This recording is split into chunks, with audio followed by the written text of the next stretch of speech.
আপনার উপজেলা বিএনপি আমাকে দাও।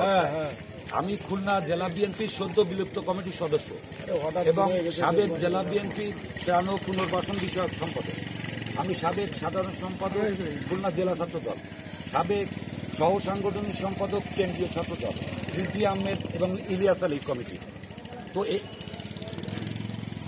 আমি একটু বলি আপনাকে, তো এইখানে আমির রেজাজ খানের তো খুলনা জেলা বিএনপি কমিটি বিলুপ্ত।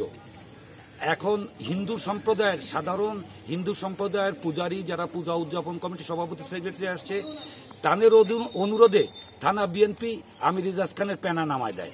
তখনও আমি সেখানে উপস্থিত না। আমি যখন ওই অনুষ্ঠানে উপস্থিত হয়েছি তখন কোনো প্যানা ছিল না। তখন থানা বিএনপির সভাপতির পাশে আমি আসন গ্রহণ করি।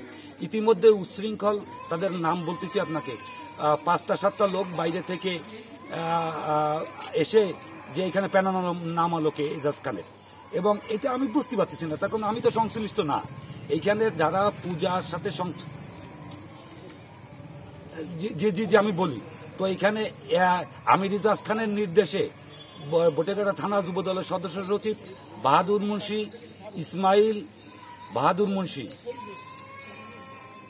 ইসমাইল, বাদল ও মুজাফফরের নেতৃত্বে 10-12 জন দুষ্কৃতকারী অতর্কিত কেউ টের পাওয়ার আগে আমার পরে হামলা করে, এবং আমি এখন বটিয়াঘাটা হাসপাতালে ভর্তি আছি।